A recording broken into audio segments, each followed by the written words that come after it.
Akong balikon, ang himaya sa Dios mga kaigsunan, usa kini kabatasan og kinaya sa Dios nga gihatag ngadto ka Moses. So sa Patriarchs and Prophets and Kings, page 168, His glory is to embrace repentant sinners. Unsa day? Ang himaya mo ang iyang pagdawat sa mga magkasala o maghatag siya sa ilang panginahanglan aron sila mausab sa ilang pagkatao. That is the glory of God. Ang pagdawat ni Ginoong Hesus kanato ingon nga makasala o gisustain kita sa atong adlaw nga pagkinabuhi aron mahimong suod ngadto kaniya. Mao ni ang glory sa Dios na iyang napakita. Buos sa mga kaigsunan, kining maong himaya sa Dios nga niya kanato. Ang tuyo sa Dios nga ato po ding ikapakita ngadto sa mga katawhan. Kaya kung makita sa mga katawhan, ang himaya nga naa kanato gikan sa atong Ginoo, nan sila makaila ug unsa day ang himaya usab sa Dios. So unsa man ang karakter sa atong Dios? Pagkamayo, pagkamaluluyon, pagkamahigugmaon, o kining tanan makita sa atong mga binuhatan. This is the glory of God, mga kaigsunan. So sa diyan nga itong nasagop ng batasan sa Diyos, pagkamayo, pagkamaluluyon, pagkamahigugmaon, makita sa atong binuhatan, noon sa naman, nahimo kitang panalangin ngadto sa uban. Ugunya kita magasidlak og kahayag sa kalibutan. Kaya ang atong batasan og kinaiya, mao kini ang kahayag ngadto sa mga katawan. Si Apostol Pablo nag-ingon sa 1 Korinto 4:9. Kaalang kanako ang Dios nagbutang og mga apostolis. Aron nga kini magpadayag sa walay katapusan nga usa ka proseso. Nga kini mo'y nagkondenar sa kamatayon. Ugon niya kita mahimong talan-aon sa tibok universo sa mga manunda o sa ubang mga binuhat. So mga kaigsunan, kung ang himaya na Ginisos nga iyang batasan, gugma, kaluoy, mapinasailon, niya na sa atong kinabuhi. Kita mo'y talan-aon. We are made a spectacle. O kanang pulong spectacle, gikan kana sa Hebrew nga pulong theatron. O kanang pulong theatron sa Greek rather, o kanang pulong theatron sa Greek, diya gikan ang pulong theater. So mga kaigsunan, theater talan-aon. Wala pa itong pelikula, ang theater ka na ito drama-drama, mga aktor-aktor, ingunana. So igsoon, kung ni ana ang himaya na Ginisos ng batasan, gugma, kaluoy, pakigday, tugubad pa, kita mo'y spectacle, kita mo'y theatron talan-aon sa mga tao. Mga mag-amping ta, mga kaigsunan. Ang Roma 2:4 mga kaigsunan, si Pablo nagingon, ang kaayo sa Dios mo'y magahatod ngadto sa paghinulsol. Dili ang kahadlok sa Dios apan ang iyang kaayo nga gihatag kanato mao ni ang magasuyop kanato nga mangita ta og kapasaluan sa atong sala. Busa mga kaigsunan, ang batasan ng Ginisos nga mong gitawag himaya mo na magtudlo kanato sa balang espiritu sa pagkumbinser sa mga tao nga sila magkasala o nagkinahanglan sila og manluluwas. O gunya maun samanta, makumbikto ta nga katong krus mga kaigsunan. Nahirsayod ta og kinsa ang tuwa didto. Nasayod kita og nganong tuwa siya didto. Ang kaayo sa Dios man niya mong convicted ka na to nga makatanaw ta kita sa Kalbaryo sa cross. Kaya ang cross mga kaigsunan, mo na ang grabe nga pagpadayag sa himaya sa Dios. Kaya dito yung napakita ang kayo, dito napakita yung pag-ilog, dito nakita ang tanan nga mga ginganlan nga mga batasan sa ating Diyos. Maluluyon, mapinasailoon, uguban pa, mga kaigsunan. Ang Kalbaryo sa krus. nagpadayag sa glory of God, mga kaigsoon. Busa karon ang Dios nag-imong ka Moses, imo mang gibuak ang katong papan nga bato nga gisulat nako ang napulo ka sugo. Moses, magtiltil ka og bato og dada diri. Kay ako na pugsulatan ang napulo ka sugo. Mura mag-duplicate na mga kaigsonan. Busa si Moses nagdala og duha ka papan nga bato. O miadto siya sa bukid Sinai. Balo mo kapila si Moses magsakasaka ka na og sa bukid Sinai. Kapito mga kaigsoon. Kapito siya nagsaka ka na sa bukid Sinai. O dining panahon na naghangi ang iyo sa Ginoo, ipakita ka na ako ang imong himaya. So si Moses mga kaigsunan nagtiltil o duha ka mga papan nga bato. O bisaka siya balik dito sa bukid Sinai. O ang Dios misulat sa napulo kasugo, balik sa napulo kasugo dito sa papan nga bato. Mao ni ang mga referencing soon sa pagsaka ni Moses. Kapito ka beses. Karon nagsaon nisaka si Moses dito sa buntod. Ngayon buntag, andam na siya mutanaw sa himaya sa Diyos. Kaya mo mong yun ang iyang yangyo. Si Moses, bikat-kat na buntag, o ang Diyos, nagpakita diha sa iyang himaya. Unsa mang himaya ang ipakita kaniya. Números 14:18. Nehemia 9:17. Salmo 103:8. Joel 2:13. Jonah 4:2. Mga kaigsunan. Kung imong tanawon mga kaigsunan, ang himaya na gipangita ni Moses is actually ang kinaiyaw batasan sa Dios. O ang kinaiyaw batasan sa Dios gisumari sa John 3:16 na niani si Hesus tungod kay gigugma niya ang kalibutan. Aron bisag kinsang motukan niya ang pasayloon, makabaton og kinabuhi nga wala katapusan. This is the glory of God, the character of God. Gugma mo'y nag-awhag kaniya, mga kaigsunan. So ang kinaiya o batasan sa Dios atong masabtan nga mao niya ang iyang himaya, mga kaigsunan. Si Moses nakadawat og talagsaon. Di matupngan nga pagsaysay sa Dios mahitungod sa iyang ngalan. Mao nga siya biduko ug nagsimba ngadto sa Dios. Kung ato lang makita ang gugma sa Dios, ang iyang grasya kaluoy, ang iyang kaayo o gayang pagkamatinud-anon pagkamapinasaluon o gayang pagkabalado gayang hustisya, nan kita mga kaigsunan, maun sa mata, madani kita ngadto kaniya. Ma-attract kita ngadto kaniya. Mohinungdan mga kaigsunan nga ang Diyos na higugma kanato. Busa kita, kinahanglan, mahigugma kaniya. Unang Juan 4:19. Ang Diyos naghimo niining usa ka pakigsaad sa mga Israelhanon. Ngaunta sila magpabili ng matinud-anon, kay siya magaproteher kanila sa dalan hangtod sa yuta sa saad. Exodus 34:10 na gayon tanawa, ako naghimo og pakigsaad sa tubangan sa imong makatawhan ug ako ipakita ang mga katinglan nga mga butang nga sukad masukad wala pa makita sa yuta ni sa mga nasod ni mga katawhan nga nakita sa buhat sa Dios. Kini akong buhaton alang sa mga Israel.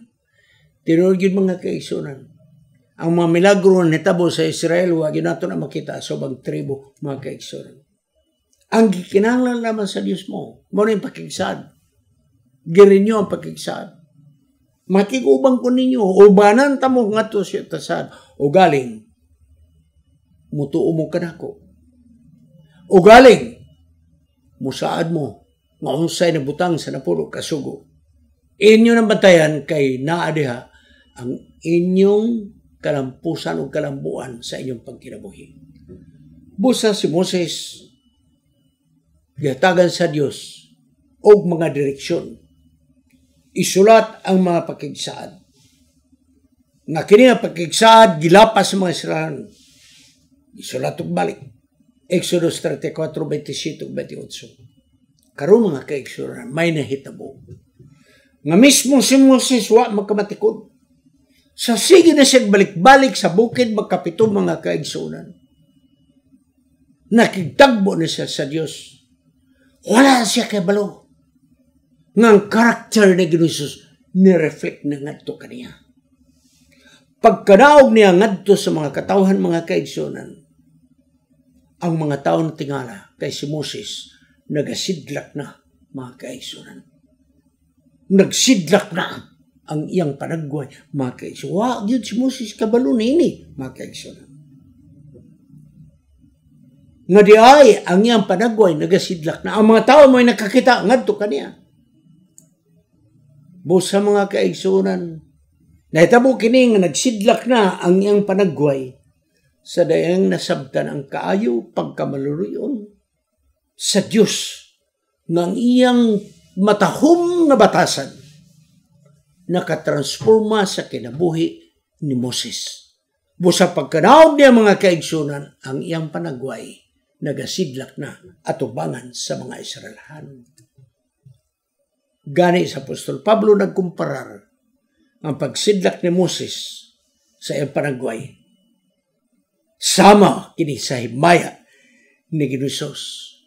Nga himaya ni Ginoong nagasidlak kay naa diha ang iyang kasuguan ug ang grasya nga didto sa kinaiyang batasan sa atong Ginoo.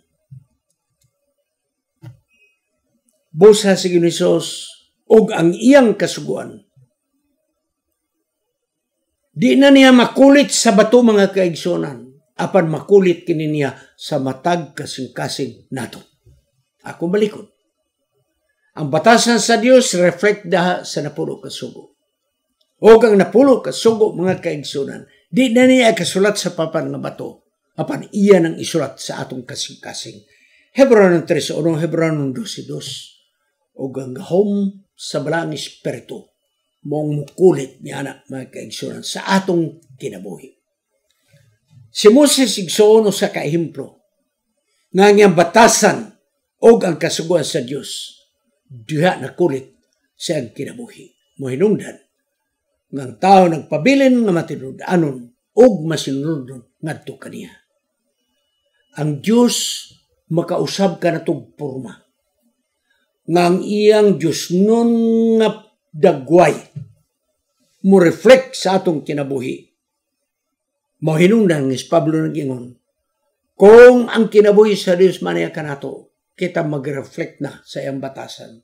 O kita magalakaw na diha sa kabaguhan sa atong kinabuhi. Dili ta mo sidlak literally sama kang Moses. Apan mga kaigsunan, sa diha nga kita nakakaplag na sa batasan o kinaya sa Diyos, magalakaw na kita sa bagong kinabuhi. Roma 6:1. What to trust in what Ellen White? Kung kita magpainubsanon sa atong kagalingon at ubangan sa Diyos, o nga kita maluluyon, o matinahuron, mahigugmaon, o maluluyon, adunay untay ginatus ka mga nangakabig sa kamatuoran kaysa pagkakaroon usanan. Igsong, kung naa na ang matag-usa ka nato nga membro sa iglesia, nga batasan ng Jesus ni anak ka nato, mo reflect na ang batasan sa Diyos ka nato, nagyong si Ellen G. White, ginatos ang atong makuberter, nga karon morga ginudta, nga naman, tungod kay daghampang salawayon nga makita sa mga katawang kanato. Testimonies for the Church, Volume 8, page 9. What to tag pagsipong na sa atong leksyon? Mubulang atong synopsis. Atong masabtan ng himaya sa Dios, atong maila, pinagi sa atong pakigsuod ngadto kaniya adlaw-adlaw. Og sa makigsuod na kita sa Dios adlaw-adlaw, nan ang iyang himaya atong makita og kini nga himaya mong batasan sa Dios. Unsa man ang batasan sa Dios nga mao ang iyang himaya, pagkamaluluyon, pagkamapinaselon, hinay sa kasuko, matinagdanon, mamumahon, ug maghatag og proteksyon. Mao ni ang himaya sa Dios. Nga mao ni ang mo reflect nganhi sa atong kinabuhi. Busa mga kaigsunan, among himaya o batasan sa Dios nga dinhi na kanato sama kag Moses. Nga si Moses wa masayod nga nagsidlak na diay ang iyang panagway, mga kaigsunan. Ang mga tao na mo ay makakita kanato. Dili man literal nga nagsidlak atong madagway, apan makita nila nga grabe man nakapalahubog sa unang panahon.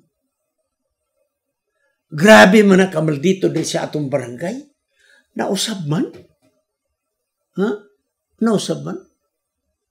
Muring giawit nga kumpos sa mga membro nato sa simbahan nga nangabautismohan dito sa Muntinlupa sa diha nga na speaker ko.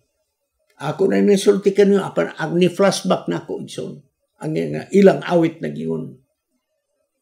O Muntinlupa, Muntinlupa, ang imong mga riyas o mga balag pusil, wala makausap ka na mo. Apan ang gugma sa Diyos na among nadawat sa sulod sa Muntinlupa, nausap ang among mga batasan. So mga kaigsunan, mga tao na mo'y makakita. Mga bag-ampog kita makigsud ta sa atong Ginoo aron ng himaya na Ginesus. Makita sa mga tao. Magasidlak na ang atong kinayag batasan nga makita sa mga tao nga dahalahi nagkalahian ang atong kinabuhi, mga kaigsunan. O ito practical application. Kasi natin so sa kapastor, di lang natunganlan, di po nato isampit ang dapit. Kasi natin sa pastor, doon ay siya itulog ka kay sinatian, nga hitabo siya ang kinabuhi. 1. Kini nga pastor nagsakay og plane. Nagsakay siya ang plane. Ordinary ang pag-ilis. Kay kinayan niya batasan nga og mobiyahe dili siya mga murubag unsag yung ka-executive. Ordinary. Dahil sa aisle, doon ay atbang niya nga usa ka babae. Wala siya kabalungan na niida niyang bayhana. Sa panahon sa tingkaon, nag-serve na ang stewardess, ipakaon ng mga pasahero. Kini nga pastor, miduko sa iyang ulo ug nagampo. Abi ninyo mga kaigsunan, nikuhit ang maong babae diri sa kilid sa aisle. Og nagyon, Sir, kini pwede ko mangutanan nimo? Ningon ang pastor, unsa man? Ingon niya nga, Adventista ka? Ano na ninyo, pila kagatos ang mga pasahero? Kini nga ba niya, Adventista ka? Ang pastor nito bag, Adventista ko niya, pastor pagyud ko. Balo ka ko sige, ko sa babae, daan ko pagyud. Nalimtan na yun sa pastor pagpangutan ng ngano nga wala, kay tungod kay daghan ng mga pasahero nag-agi-agi mga kaigsunan. You see? Sunod. Ang pastor nagpalitog sakyanan. Dugay ni abot ang mong unit. Gibayran na niya o dako nagbayad niya. Murag katunga na tingali ang nabayad. Sige, balik-balik, tawag-tawag mga kaigsunan sa car dealer. Niabot og pila ka mga bulan, huwagin mo abot. Pag ato dito, balibad, wala pang kaabot. Wala pang kaabot. Pero wala magkahibalo ang car dealer nga kini pastor ay katong nagkuha sa kanan. Mga pila ka bulan nagsusiro, mga 3-4 ka bulan, niabot ang unit. Gidawat ang sakyanan. Nangutan ang car dealer. Sir, pwede mangutana? Ano sa man? Kanang, sa imong lingaw sa kinabuhi. Nito bag, pastor ko sa Seventh-day Adventist Church. Balo ka ko sa itubag sa car dealer. Daan pag yun ako. Nangutan ang pastor, nga naman daghang customer diri ang mga saba na namo tungod kay dugay ni abot ang unit. Kanang mupalit bitaw kay sa gahinam-hinam na bitaw ko niya wa mabot diri mga saba maghilom na lang yun may matupas car dealer maghilom na lang yun.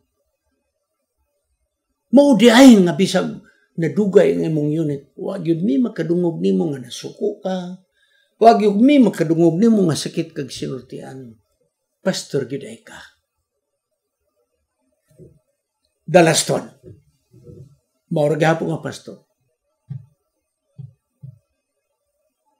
Sa dagan sa mga panahon, ang iyang sakyanan na kinahanglan og maintenance. May problema ang iyang kining aircon. May ato siya sa shop. Samtang gayo ang mga shop, ga-entertain siya sa tagiya, asawa sa tagiya sa shop, Mr. sila. Isang ko sa mga paginabuhi, mga pag-umaguban pa, story sila, Hangtod wala madugay, nangutana ang asawa sa tagiya sa shop. Sir, sa di mong lingaw? Mura magdagang kagnamuhan. So, ningon ang maungap. Pastor ko sa Seventh Adventist Church. Pero ko sige tubag sa asawa, daang ko palagi yun. So, nangutana mo, pastor, sa ibot ni mapasabot, ma'am. Sa dili mo, kaya sa imong sinultihan, kada mo, hanay, unya, maayo ka mo plastar, ingonan, daang ko pag nga kini pastor yan. Ikson, kining akong gisaysay kaninyo, nagpakita lang, na kung kinsa maning maong pastor, ang himaya ni Ginisos, diya siyang kinabuhi. Ikaw ako di tamasayon, apan ang tao nga nagatanaw ka nato, ang mga tao nga naminaw ka nato, ang mga tao nga atong kakahibalag sa atong transaksyon, ang mga tao igsoon nga atong gikatagbo, tingali sa negosyo, tingali sa trabaho, pag ilang makita, nga ikaw ako, punos pa ilog, pagkalumo, pagka may gugmaon, pagka mapinasaylo, pagka matinandanon, magasidlak ikaw sa himaya ni Ginisos. Magaputos pagtapos. O Diyos, salamat sa himaya sa Diyos. Tugutin nga kami makigsuod kanimo adlaw-adlaw. Aron himaya magadanag sa among kinabuhi. O ang mga tao, dili lamang nga sila nakakitag himaya, kung dili, magiyahan sila sa pagpangita sa himaya ni Ginisos. Tabuni ang among pagkatao. Taklobi sa imong himaya. Aron magadanag kanamo ang imong kaayo, gugma, kaluoy pakidain. Kining tanan among pagadawaton sa ngalan ni Ginisos Manluluwas. Amen.